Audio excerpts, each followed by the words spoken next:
안녕하세요, 로비우트예요. 여러분들 벌써 3월이 다 지났습니다. 여러분들 봄이 시작이 될 타이밍이 왔어요. 근데도 이번 달 역시 그래픽카드가 헬일 것 같아요. 여러분들 그래도 좀 좋은 소식들이 조금씩은 있는데 근데 거의 헬 게이트에 가깝기 때문에 이번 달부터는 조금 견적을 좀 바꾸려고 해요. 그리고 지금 이제 이 영상을 찍는 날짜가 오늘 3월 24일인데 제가 미리 인텔 컴퍼니에서 인텔 11세대 CPU와 메인보드를 받아서 지금 테스트에 있습니다. 그렇기 때문에 그것도 조금 감안을 해서 4월달 견적을 좀 구성하려고 해요. 왜냐? 4월 1일부터 정식으로 출시가 되기 때문이죠. 그렇기 때문에 그것도 좀 추가를 해서 이번에 여러분들께 말씀을 드리려고 합니다. 시작은 인텔 저가 사무용부터 시작을 하도록 하겠습니다. 인텔 펜티엄 골드로 구성을 했고요. 8기가 단일 한 장과 메인보드는 이번에는 H310M2 인텔 컴퍼니 제품으로 구성을 했어요. 이건 이제 K랑 E랑 있다고 그랬는데 K 같은 경우에는 DVI 그러니까 즉 구형 케이블을 사용을 하고요. E는 HDMI죠. HDMI를 활용을 하기 때문에 조금 더 요즘 모니터들의 활용성이 좀 더 높다라고 보실 수 있을 것 같아요. 물론 이제 지금 사용하고 계시는 모니터에 따라서 구성을 하셔야 되는 거는 맞습니다만은 HDMI 모니터를 새로 구매를 하시는 분들이라면은 이 제품으로 구성을 하는 걸 개인적으로 추천을 드리고요. 그 이외에는 거의 크게 차이는 없습니다. 다만 가격대는 조금 메모리라든지 뭐 SSD 그리고 메인보드 가격이 조금 올랐기 때문에 30만원대 중반 정도에서 구성이 가능하다라고 보시면 되고요. 여기 이제 모니터라든지 그리고 뭐 기타 주변 기기 인도어까지 정품으로 구매를 하시면은 70만원대에서 80만원대까지 거의 구성이 된다라는 점은 참고를 부탁드리고요. 뭐 간단한 CAD, 정말 간단한 포토샵 작업, 그리고 뭐 엑셀, 워드 이런 거는 활용이 가능하니까요. 참고를 부탁드리도록 하겠습니다. 이 다음은 바로 이제 인텔 고가 사무용을 소개를 해드리려고 해요. 10100으로 구성을 했고요. 이게 이제 단종이 돼요. 이제 인텔 11세대가 나오면 단종이 되기 때문에 1105 버전으로 변경이 되게 됩니다. 메모리 같은 경우에는 똑같이 8기가 단일로 구성을 했고요. 이거 같은 경우에는 나는 좀 이제 좀 포토샵이라든지 영상 편집 간단하게 하고 싶다 하시는 분들은 8기가 2장을 해주시는 걸 추천해 드리고요. 메인보드도 그대로고 SSD는 256기가로 구성을 했습니다. 다만 이제 여기서 뭐 포토샵이라든지 이런 좀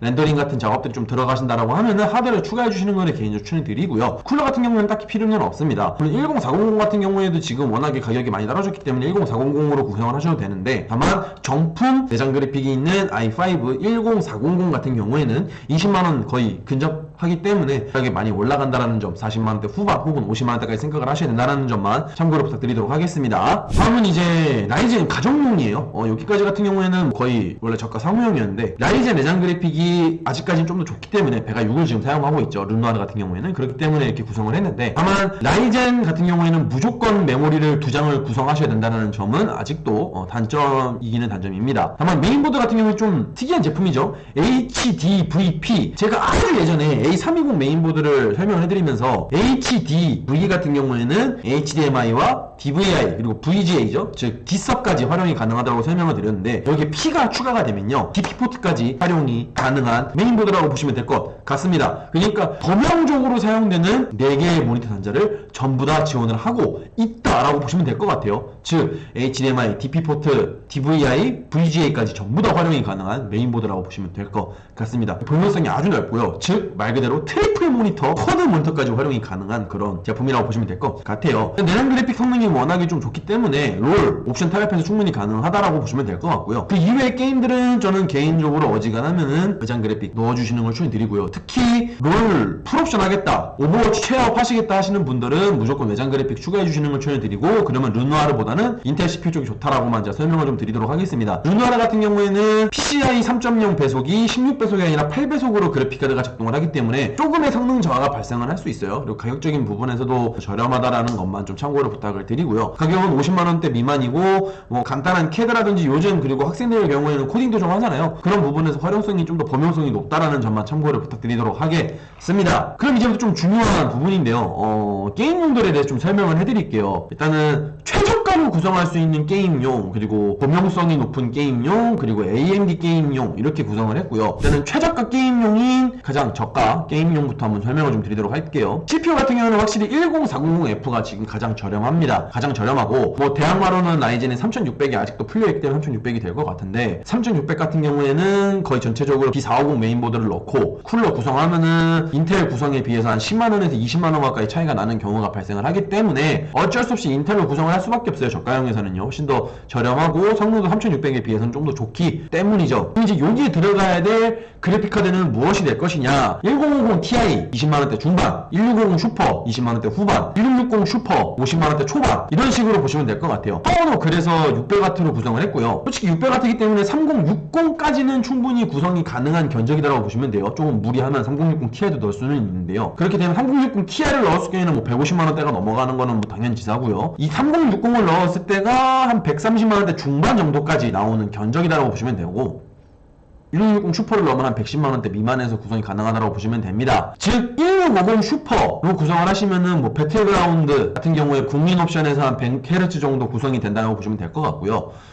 FHD 기준입니다. FHD 기준이고, 1660 슈퍼 같은 경우에는 배틀그라운드 기준으로 한 140Hz, 뭐 최신 게임들 같은 경우에도 다 가능하고, 로스트아크 같은 경우에도 풀옵션으로 FHD에서 충분히 활용하기에 넉넉한 구성이라고 보시면 될 것 같아요. 3060은 거의 어지간한 모든 게임들을 다 풀옵션으로 구성을 하여도 문제가 없다라고만 보시면 될 것 같은데, 거의 지금 그래픽 가격이 지금 들어와 있는 가격이 수입가랑 큰 차이가 없어요. 즉 이미 가격이 올라간 게 엔비디아에서 출고될 때부터 가격이 올라갔다고 보시면 될 것 같고요. 그렇기 때문에 가장 저렴하게 지금 구성이 가능한 견적은 1650 슈퍼, 그리고 요 구성에서 가장 높게 구성이 가능한 거는 3060이 될 것이다 라고 보여지고요. 그리고 인텔 11세대 11400이죠 11400이 나오게 되면 한 23만원에서 한 24만원대 구성이 되지 않을까 라고 보여집니다. CPU만 좀 더 가격이 올라간다는 점만 좀 부탁을 드리고요. 성능 같은 경우에는 확실히 조금은 더 좋을 거예요. 조금 더 좋을 것이고, 만약에 대한 레모버를 하겠다고 하시는 분들은 당연히 B560 메인보드 저가형이라도 넣어주시는 게 좋기 때문에 이런 부분 참고를 부탁드리도록 하겠습니다. 다음번엔 가성비예요. 10700으로 구성을 했고요. 5600X보다는 확실히 더 저렴하게 구성이 가능한 구성이다 라고만 보시면 될 것 같아요. 이거 같은 경우에는 뭐 QHD, FHD 다 해서 뭐 3080까지 다 활용이 가능한 CPU라고 보시면 될 것 같고요. HD, FHD, 뭐 4K까지도 활용이 가능한 범용성이 아주 좋은 지금 현재 견적이라고 보시면 될 것 같아요. 일단은 파워는 700W 브론즈로 넣었기 때문에 3070에서 좀 전력을 좀 덜 먹는 애들까지는 충분히 활용을 가능하고, 3070을 조금 안전하게 구성하고 싶다 하시는 분들은 750W 브론즈 한 8만원대 하죠. 아니면 골드 등급 10만원, 11만원대 하는 골드 등급 750W 파워를 구성을 하시는 거를 개인적으로 추천드리고요. 만약에 3070으로 FHD 하실 거면 그냥 다 풀옵션 해도 세 자릿수 주사율을 충분히 유지를 할 수 있고요. 레모버 통해서 더 안정적인 프레임 확보가 가능하니까 그런 부분도 가능하도록 B560 메인보드로 구성을 하였습니다. 물론 QHD로 가게 되면 약간의 옵션 탭은 필요는 해요. 3070이 경우라더라도. 왜냐하면 고주사율을 유지하기 위해서는 제가 이제 3070을 사용을 하고 있지만요. 물론 그런 부분들이 있기 때문에 가격은 천차만별입니다. 3060 Ti 같은 경우에는 100만원이 넘어가고, 3070 같은 경우에는 거의 150만원이 넘어가기 때문에 200만원 가까이도 생각을 해주셔야 되는 구성이기는 해요. 지금 당장에. 그렇기 때문에 이 구성을 베이스로 3060 Ti를 넣으면 200만원 미만, 3070을 넣는 경우에는 200만원 이상, 3080을 넣는 경우에는 250, 260, 거의 300만원까지도 생각을 하셔야 된다는 구성이다라는 점 참고를 부탁드리도록 하겠습니다. 쿨러는 410으로 충분하기 때문에 활용하기 나쁘시지는 않을 거예요. 다음번에 이제 라이젠 게임용이에요. 5600X로 구성을 했고요. 물량이 좀 풀리면 가격이 내려갈 예정입니다. 다시 말해서 초반까지. 근데 이제 나는 좀 더 게임에 좀 더 좋은 프레임을 얻고 싶다. 특히 FHD에서 FHD 단계에서 좀 더 프레임을 더 얻고 싶다 하시는 분들은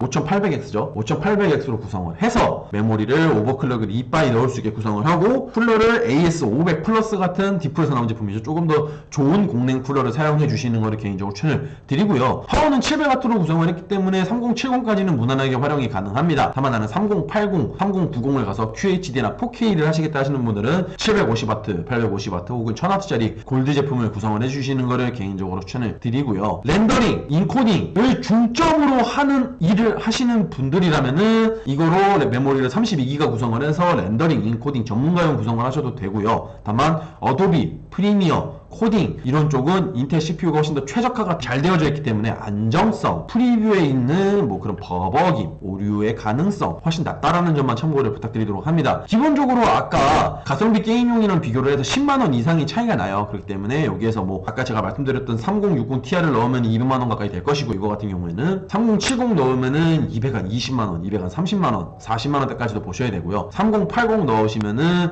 거의 시가입니다. 거의 시가기 때문에 200만원 가까이 된다고 보면 300만원까지도 구성을 해야 된다는 점을 좀 참고를 부탁드리고요. 다만 나온 거를 빨리 구매를 하셔야 됩니다. 그게 시가고 그게 정가예요. 지금은 어쩔 수 없는 상황이에요, 여러분들. 아마 이게 올해 내에는 거의 풀리지 않을 것이다 라고만 저는 개인적으로 생각을 하고요. 당연히 프레임 확보는 기존 인텔 10세대에 비해서 FHD는 약 5에서 6% 정도, QHD에서는 약 2에서 3% 정도 좀 더 차이가 나기 때문에 5600X가 게이밍에서는 가장 좋다라고만 말씀을 드리고 싶습니다. 전문가용을 좀 부활을 시켰어요. 제가 여기서 이제 인텔 11세대에 대해서 제가 좀 설명을 드릴 텐데 3월 24일 오늘 기준으로 제가 어제 처음으로 물건을 받아서 테스트를 진행을 했습니다. 오픈 케이스에서 진행을 했고요. 서머랩 트리니티 6.0 가성비 공랭 쿨러를 달고 11900K를 B560 메인보드에 꽂아서 돌려봤습니다. 방 온도는 30도였고요. 램오버를 4000, CL19, 25, 50으로 넣은 상태에서 렌더링을 돌려봤습니다. 렌더링까지는 이걸 리얼벤치를 돌려봤어요. 리얼벤치를 돌려봤는데 올코어 전력 해제 풀고 올코어 유지가 되는 거를 보면서 온도가 91도, 92도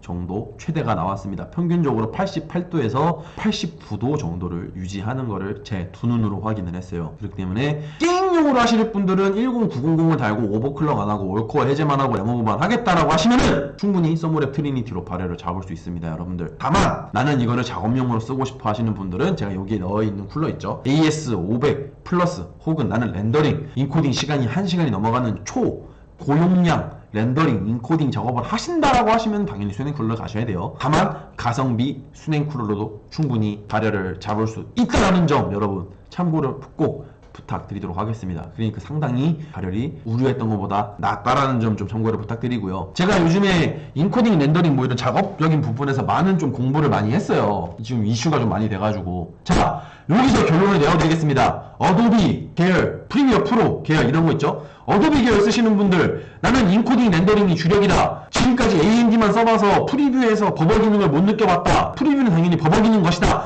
라고 생각하시는 분들은 AMD 가세요. 속도는 확실히 빠릅니다. 자, 다만 5600X가 아니라 5800X를 가시는 거를 개인적으로 추천드리고, 이 경우에는 당연히 수냉 쿨러가 필수입니다. 공랭 쿨러 끝판왕보다 더 좋은 수냉 쿨러, 즉 크라켄 X63, 뭐 CLC 280에서 펜가리 이런 정도의 성능이 필요하다라는 거를 개인적으로 말씀을 드리고 싶고요. 다만 나는 작업성에서의 어도비 프로그램에서의 작업성의 안정성, 프리뷰의 스무스함, 컷 편집에서의 버벅임이 없었으면 좋겠다.